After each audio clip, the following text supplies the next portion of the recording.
really excited to see what all these teams have in store for us. And in the meantime, let us talk more about IMDA versus PTW. With this being game number 1, there's probably still going in a warm-up stage for game 1, round 1, because, well, I say that because this is, after all, going to be a best of 3 lineup, so I wouldn't be surprised to be seeing all 3 games.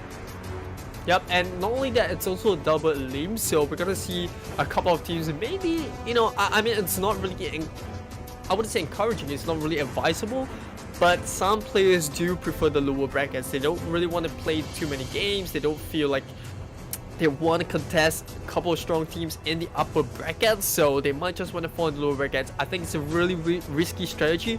But coming back to PTW and IMDA, right? I mean, PTW, they have a very interesting lineup in the team. You know, you got Creamy Cheesy Alfredo, you've got Kimochi, you have players like Lazy Ninja, and you know, so on and so forth. And then over onto the other end, I believe IMDA, or you know, I don't know, I do recognize a couple of this lineups, and yeah, and IMDA is actually, you know, the company name, right? Obviously it's IMDA, but right, yes, the team name, also known as Dracarys.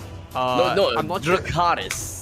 Dracarys. Dracarys. Pardon me. Yes. Yeah, they have a couple of players that I actually have in my personal family. So, you know, players like Ultima, and, you know, they have other players that look really good as well. They have Koala, they have Lilu. I'm not sure if that's how you pronounce it, but they have a interesting lineup. I've seen a couple of these players play, and I gotta admit, I think it's gonna be an interesting matchup. Indeed. So, well, for, you know, I have a perfect reason for, you know, changing the pronunciation of Dracarys. I suppose that you've never watched Game of Thrones, so yeah, I gotta admit, I'm not one of those. I'm just gonna put it out there. I've never watched it, and you know, I should, and I kind of see now it's Dracarys, but hey, mistakes been made. So let's just move on. Let's just move on. Let us just move on. Indeed, I would like to put an emphasis as well for those people that that previously heard of us saying the fact that Dracarys was from DBS. Jida Mianbao is also from DBS, so we have kind of a double DBS thing going on. But because of the fact that DBS came in by themselves, while Dracarys is seeded into the tournament, that's why we have a double DBS here. But our not only DBS is, well, doubled, we have Deloitte that is going to be doubled, as well as Jabil Circuit Singapore that is doubled. So we may see some interesting gameplay whereby these teams end up fighting against each other and all those stuff, but it may or may not be on stream, as we have a heck a lot of games to cover offline and online. Yep, and I gotta say, you know what, as much as all the other teams have been mentioned, I want to give a special shout out to Bubble Tea. I think that's really not the most original name, but it is the one that hits home the closest with all this circuit breaker and my lack of Bubble Tea as well. And not only that, they are also from Singtel, so shout out Bubble Tea. Well, Bubble Tea, I mean, I'm not a big fan of Bubble Tea, don't kill me, but you know. Oh, wow, there we have it. But let's go back to the draw, shall we? Well, to start things off, we're gonna be seeing Dracarys ban out the Valor, and yeah, Dracarys. I'm sorry about that, Dracarys. Oh my god, I'm gonna get so many haters from the Game of Thrones fans there. But yeah, they're banning out the Valor, and you know, I think Valor is one of those heroes where you do have to take him out really early, or you kind of risk it. I mean, they could have let the Valor through, but there's just so many other heroes that's available to board, and banning out Valor actually opens up the Atlas. And speaking of Atlas, well, they decided to ban that out as well. Understandably, so I would expect to see Natalia, Atlas. Actually, I don't really think that Valeo would be first banned, but you know, to each his own. I'm looking a little bit more on a Claude ban in that. I'm looking in Kufra ban, but other than that, everything else is looking pretty good. Selena is not banned, so I'm actually thinking that they will get a pickup on Selena real soon. But it does seem like for DCR, they immediately picked up on the Kaja, so that opens up Selena and Kufra over to the opponent side.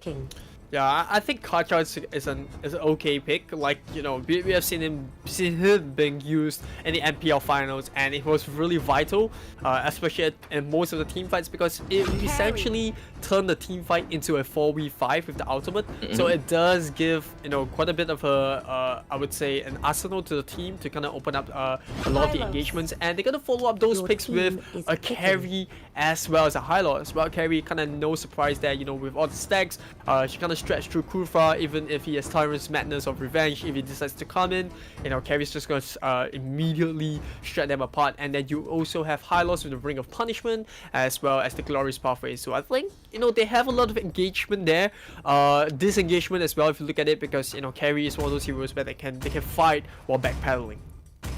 In the meantime, we are not very sure regarding their lineup, if whether it's going to be 1-2 or 1-3-1 yet, and we'll jump right into it a little while later if we look at what other fighters we are looking at. So for DCR, in the meantime, we are heading and looking at these a support, a carry, or rather a marksman as well as a tank. On the flip side, we do have a Kufra, Selena, and Diggy. So both of which they are lacking of some fighters for now.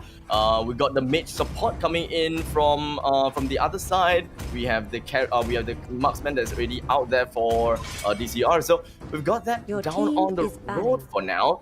I'm looking for a double fighter. If anyone is interested, pick me up a Uranus. I would love to see a Uranus in the off lane because, well, Uranus is probably one of the best fighter, or rather the best, well, tank kind of thing to fight 1v1 against anyone. Yeah, and I think it's a really smart ban coming up. You know, the Esmeralda does take away a lot of the arsenal, and not only did they pick up Diggy, and for those who are not sure why, because, you know, when Diggy uses the ultimate at reverse time, it does give the team a shield, and Esmeralda is just gonna eat all of that up, especially with her second skill. So I think it's really smart coming out to ban out the Esmeralda. They also pick up Teresa, so that's even more shield going in the way of them. So yeah, a really good draft so far. DCL, they decided to take out the Claude. Really straightforward there. You know, they haven't reviewed any MM picks, so it's really smart to take out. And they also go for the Lunox, and I think Ultima is going to play Lunox because I have seen Ultima play Lunox, and, you know, he's a really good Lunox player. When I see Ultima, I'm kind of expecting to see a Lunox already, but the good thing is Lunox is not exactly very much in meta, so there really isn't any need for anyone to ban Lunox out unless, you know, there is going to be a respect ban going on. So if they ban Lunox against Dracarys, that means they're just saying, okay, Ultima, we respect your Lunox, don't play that Lunox, we want to see some other, you know, other plays from you. In which case, there are still a couple of heroes in his sleeve, and I don't think that he will be exposing those just yet. Yeah, I think PTW has a very decent draft, I gotta admit, right? And not only that, they may not have the Claude, but I still think they have a pretty reasonable and respectable draft per se. They picked up the Granger as the last pick, you know, decked up with the star skin, but that's besides the point. I think with Granger, it does offer them a lot of the range that they kind of lack in the draft. If you look at that, you know, they have Diggy, Terisla, Kufra, and even for Selena, they are heroes that need to close the distance onto their opponents. So picking up Granger does give them a lot of that, you know, long range fighting capabilities. You have Death Sonata, you have Rhapsody, and all of these long range, you know, shots will help them take the fight from afar, because if without the Granger, I think they really put themselves in a lot of risk trying to fight up close against Dracarys lineup.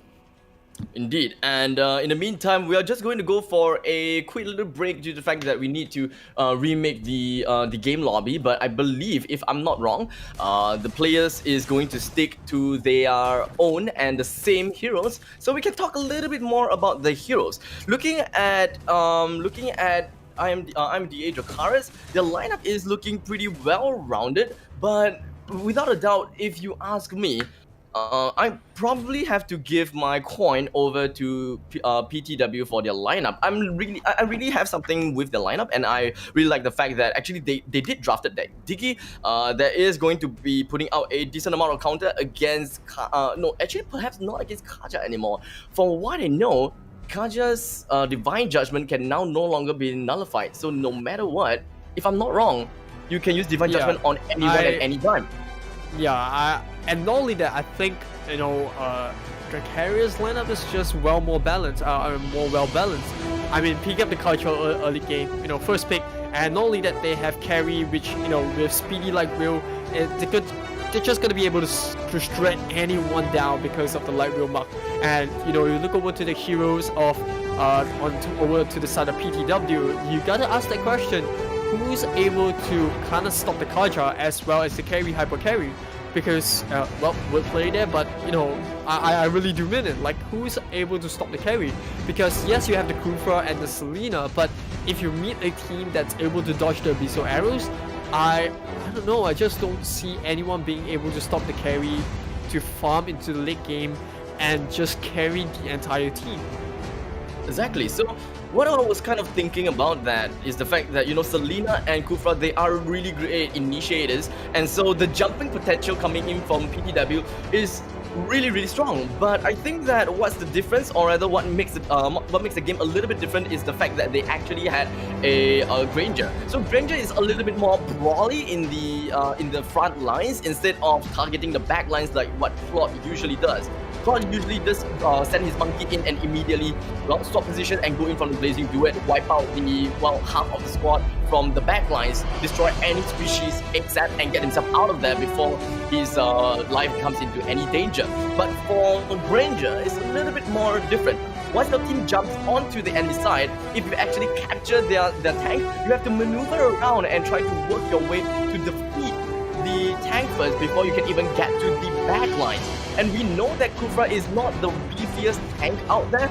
No matter how long you stay in there, no matter how much CCs you put, most of these CCs and damage applied is most definitely going to be on the tank, and the backlines will be pretty safe from all the attacks. So most of the other onslaught is going to be up to Granger if he's able to come to the backlines, or heck, even Selena landing a perfect Abyssal arrow on the backlines. I wouldn't bet on that though. Yeah, I don't know. I think like the Terisla pick is really good because it kind of stops, especially with the punishment zone, the penalty zone, sorry. You can punish players for if they're trying to chase down the Granger, but I do once again come back to the question: what's gonna stop the lineup of Dracarys to actually go into the backline? Because yes, you do have a Kufra and you have a Terisla, but Terisla is not the most mobile hero out there, and the way Kufra kind of works is Kufra has to jump forward. You don't really have a backpedal mechanism. He's not really like high loss. He has to be constantly moving around the battle, especially with the magic ball and such, to kind of be effective in the game. So that means that kind of leaves the question: who's gonna protect that Granger? Is it gonna be the Terisla? Because if it's gonna be Terisla, then he's gonna have to stick onto the Granger 24/7. Like, you cannot afford to leave the Granger out of sight, because that kind of opens up a lot of possibility for the side of Dracarys to take him out. Because you look at the lineup, they have a Lunox, and those kills, a sword shot, is gonna instantly melt down the Granger.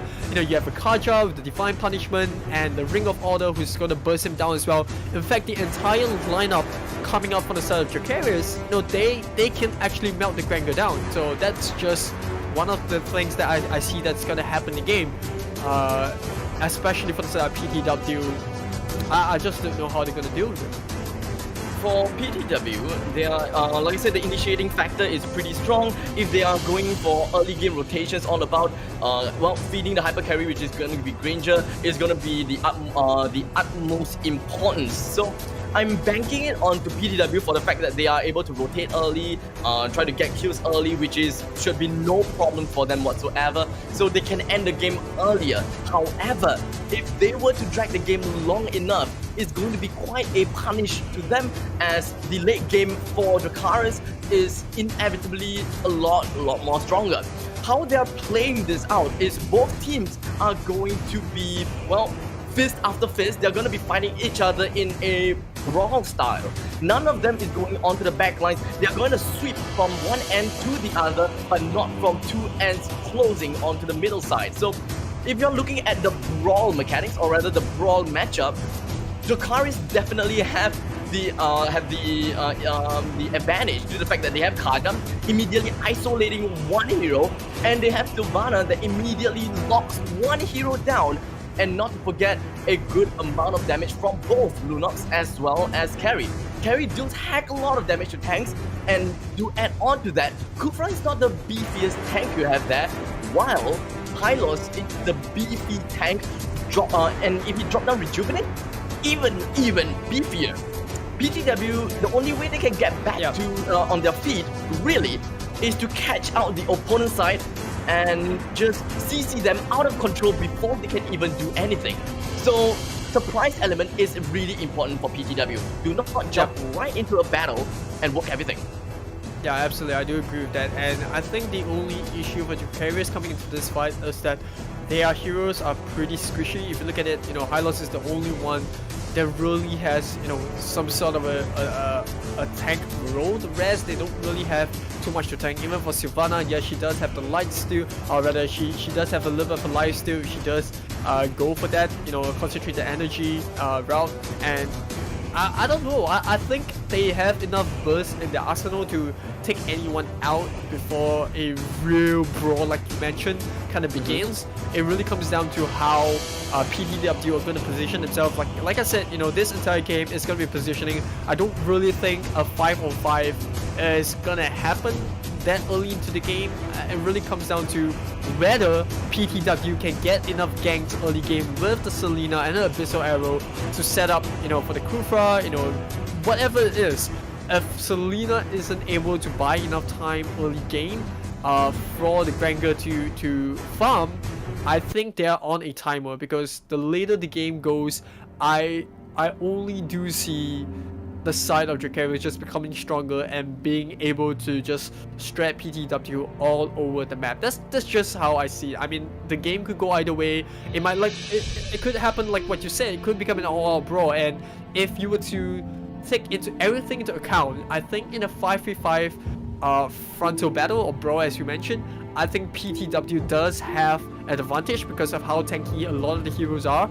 And not only that, I think they have a lot of sustain with the Diggy. You got the reverse time, you've got the auto alarm bombs that kind of spot area, you got Selena that's able to burst the Sylvana down before she's able to do any real damage. But if Dracarys is smart, then they're just gonna sit back, wait for the game to kind of progress, wait for the carry to get her first few items, and carry is like the most versatile hero out there. You got so many things that's available to her. She can go for any item that you want. There's people that go for the Demon Hunter Sword into the Golden Staff. There are those that there's just so many arsenal available to the side of Dracarys, and that's why I'm rooting for them. I mean, I'm not rooting for them, but I feel like the draft does give them an edge in game 1. It does seem like we have a rather contrasting view just for game number 1. Not that, either one of us is wrong. I think that we have different point of view. In this point of view, I think really it's just dragging the game out, right? So it is all about the mentality of the players. One thinking that PTW had an advantage on is the early part of the game, like I said, rotations and the jumping initiating factor coming in. So as long as they are able to steal the game and work it all right and done, then they can finish the game heck in 9 minutes in. That is if they get the rotation down, they know when to mount the turret and not drag the game for way too long. Dragging the game way too long is, well, what can I say?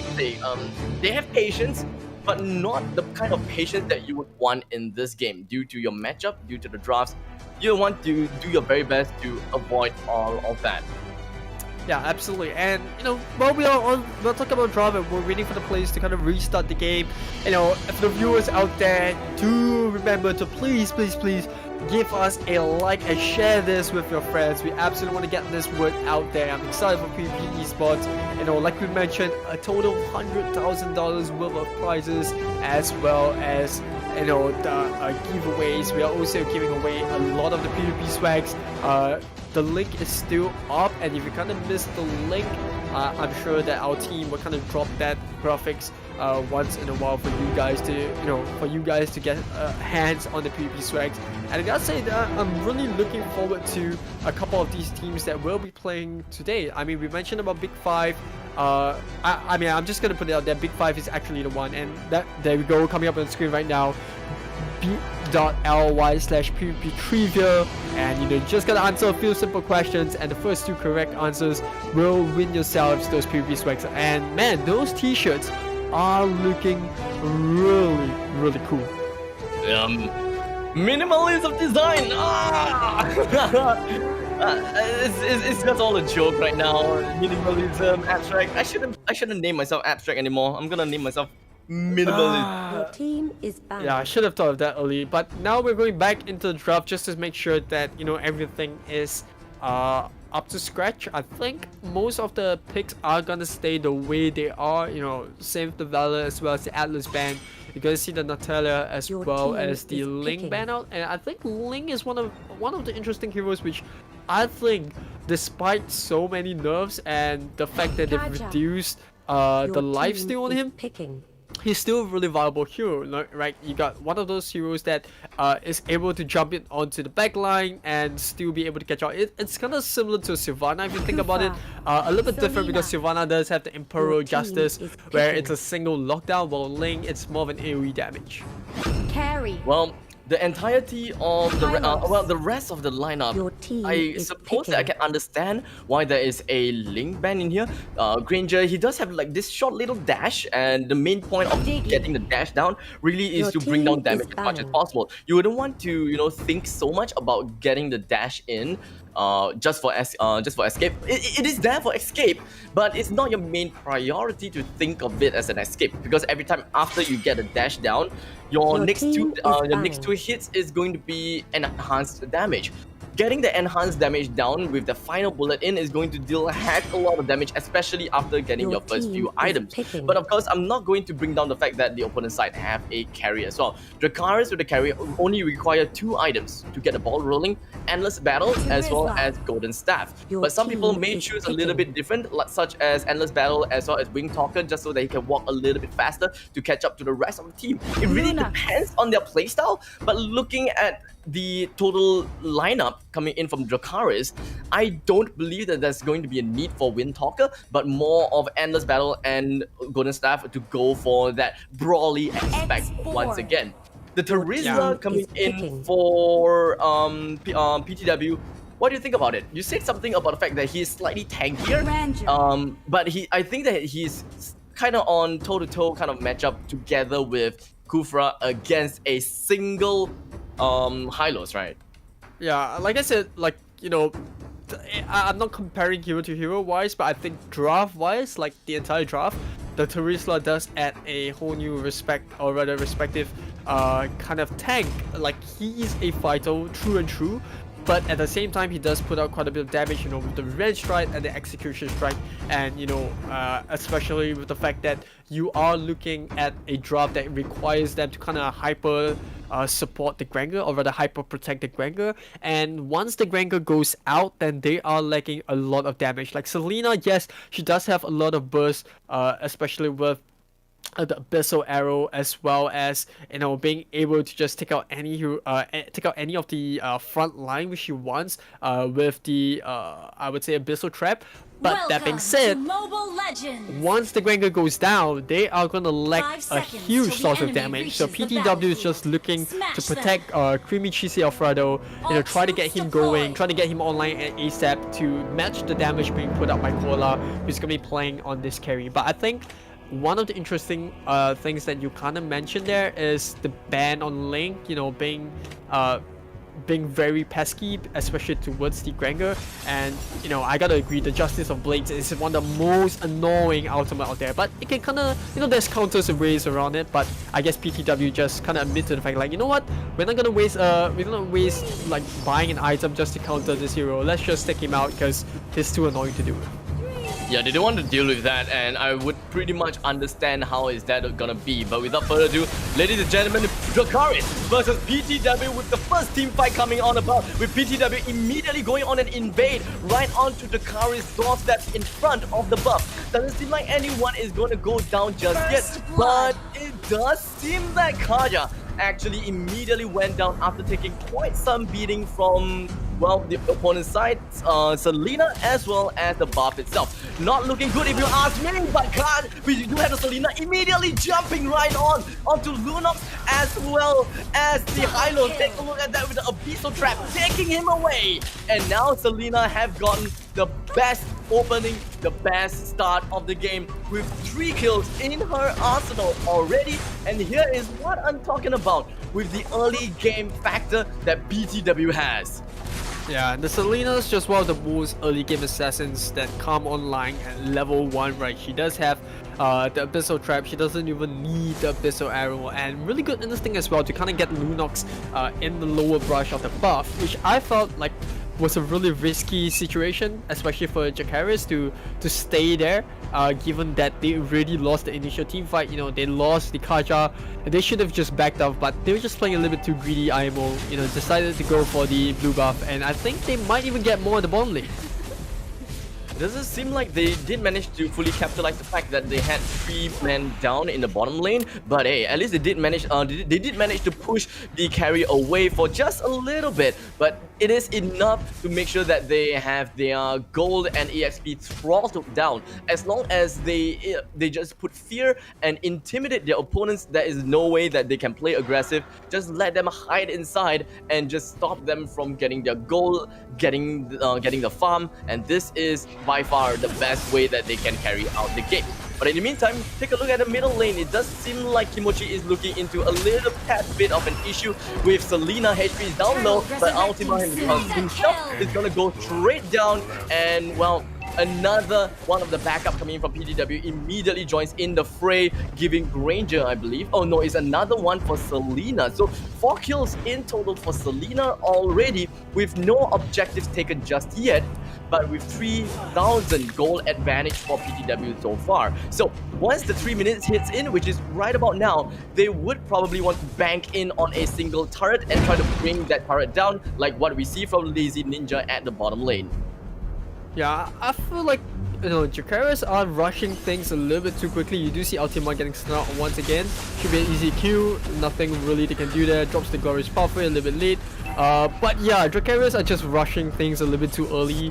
Especially with Ultima in the middle. He's constantly trying to take down either the Granger or the Selena early in this game, which they should be playing the exact opposite, right? Sit back, you know, just farm up. You've got the late game advantage. Why do you have to constantly force fights? In fact, it's PTW that should be forcing the fights. As you could see at level 1, they recognize the fact that they are on a time mode. They need to get this game down as soon as possible before the carry comes online.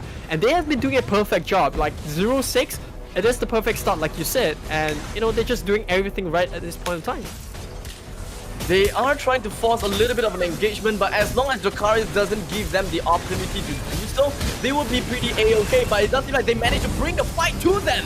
And immediately, we do have Granger that gets a decent amount of kills, but in the meantime, Dracarys already have 3 men down. Carry is looking at a bad spot with a triple kill, giving away 2 Granger and a double kill to Kimochi just 4 minutes into the game, and they have managed to achieve a almost flawless victory. But the heck, they just need 5 kills, and that is what they have. Middle lane turret is definitely going down right now.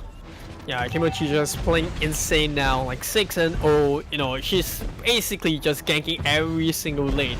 You know, as soon as that lane is available to gank, she's always there. Look at that, she could even get one more here, and the Abyssal Arrow doesn't really land, but at this point in time, they are really comfortable here in terms of like goal lead, in terms of map advantage, and not only that, they did manage to pick up the turtle, so that does give them a bit of that goal lead. And as of now, I think the Granger is just 1 item away from them being able to push that tier 2s and maybe even take a tier 3 early into this game. Immediately jumping in. It doesn't seem like, well, Kufra was able to do quite much, but Brilliance will be popped by Lunok just to get himself away. But the sad thing is, the BPS tank is now down. That means that their turret is completely completely vulnerable. Even with 3 men in the middle lane, there is absolutely no way that they could do anything at this point of time. We do have the Xbox currently in really slow level of health, but that abyssal arrow takes carry away. That was definitely sidesteppable. But I guess that questionable actually. I gotta agree with that. That was questionable coming out from Ulti, like Koala. That we could have seen that coming from a mile away. That abyssal arrow was kind of literally a mile away. Yeah. It doesn't seem like they were able to do quite much. The middle lane second tier turret is now down, and yet another kill has been yielded over to PTW's side. It does seem like this is going to be quite a flawless victory, and I said 9 minutes is all they need, and they may very well be pulling that 9-minute card on me. With the middle lane completely barren, bottom lane completely barren as well, it's just going to be leaving out the inhibitor turret, which may very well be the hardest part to do. All they gotta do is wait for the Lord. Once the Lord is out, then they could take their time and try to bring the turrets down. I don't think that this is the best time to actually pick out the turtle, or else, well, the Lord is going to take a heck a long time to spawn. It may not be the best thing to do right now. Yeah, I don't think that's like on PTW's mind. In fact, I gotta admit they actually can take the tier 3s without the Lord, because as long as the Selena lands an arrow onto anyone but the High Lords, they can kind of burst them down. Kind of similar to what Dracarys can do towards the late game. But looking at PTW's goal lead, you know, they are 12k up. You know, they pretty much have like 2 items ahead in front of Dracarys, so I don't think that's gonna be an issue. And you can already see them trying to push those lanes, trying to bait Dracarys out, and I think PTW should have this one in the back unless they throw like a couple of major fights. I don't think that they will be throwing anytime soon. Looking at their gameplay, they are looking pretty darn good. But the main thing is that they can't make mistakes, especially since their main driving force is going to be diving on the turret. You know, the Revenge of the Tyrant coming in from Kufra, as well as the Abyssal Arrow. Whatever that they have is literally jumpy style. They have to initiate right under the turret's nose, and as long as they manage to focus on one person and they have the right priority, then I'm pretty sure that they can bring it down. But if the positioning of Dracarys allows them to do something like that, then they will be able to split up some damage, considering the fact that if PTW don't turn on Hero Lock. Middle lane inhibitor turret is now down, and it does seem like the base is, well, the base and the game is looking pretty grim for Dracarys. Immediately jumping onto Kaja. There was absolutely no way that Kaja was even able to do the Divine Judgment, and now even with the Glorious Pathway, nothing much that you can do. Take a look at the amount of damage, immediately dropping him, leading him down. Kupo with a sliver of health, gonna get himself away from all of that, but it does seem like the Abyssal Arrow will nail it down in the coffin for Xbox. They don't even care about pushing down the damage onto the heroes. All they want to do is push the damage onto the core, which right now is already down to 50%. With the creeps going from the middle lane, from the bottom lane onto the core, it gives Granger more than enough time to land a few more hits onto the core to get themselves game number 1. Yeah, that was, I wouldn't say it's the most surprising result. I did mention that PTW are on a timer, and I love the fact that they know that fact, they executed that early game down to the finals details. If you saw how they kind of played, they actually invaded that blue buff, which is really smart. You know, you've got the Selena, you've got the Abyssal Traps that are gonna spot out members on such areas, and that's what they did, right? They took the first fight at the very first minute of the game, and they did not let go of the lead. You look at the items that they're going for, it's really early game. Nothing fancy, you know, nothing really off the top that's going late game. Maybe for Granger, he went for Blade of Despair, but that's everyone's build, right? You pretty much complete your jungle item and then go for the Blade of Despair. So that's what they kind of did. You know, Digi's got the Courage Mask, decides to go for the Fleeting Time just to help the cooldown the ultimate as well. So I think all of those kind of just puts on a lot of pressure, and it does look like, you know, at some point of time, Dracarys just gotta admit to themselves, you know what, they're just too away. They're just running away with that lead, and we have to sit back. But no, I think they kind of doubled down, and they were not resigned to the fact that they lost the early game. They tried to force a lot of team fights, which I think was the nail in the coffin. The moment they decided to take those fights in the mid lane, which, you know, we all saw how that went down, right? And they just got absolutely destroyed in that mid game. So I don't know. I think Dracarys had a better draft, but in execution wise, PTW, that was just perfect. It was as good as a game as you can get. Exactly. I believe that what you say is absolutely true. The fact that the lineup for Dracarys is good, but I guess it's all about how they executed it as well as how they defended their own. Because, well, in the early part of the game, we have PTW immediately rushing into the buff and they have absolutely no idea what to do. They got their back against the wall. They have like 4 men coming in from PTW immediately jumping in. They know their initiatives and they know what they had to do. So PTW really put down the initiating and intimidating factor onto onto Dracarys. But I guess the main thing that really threw them off was the fact that Kaja took way too much damage from Selena as well as the spinner as well. Spinner Yeah. is the one that ended the life of Kaja, right? And he died. And it's just going to be left with Lunox as well as the Hylos. Lunox HP was already low, and he just died as well after eating quite a big Abyssal Arrow.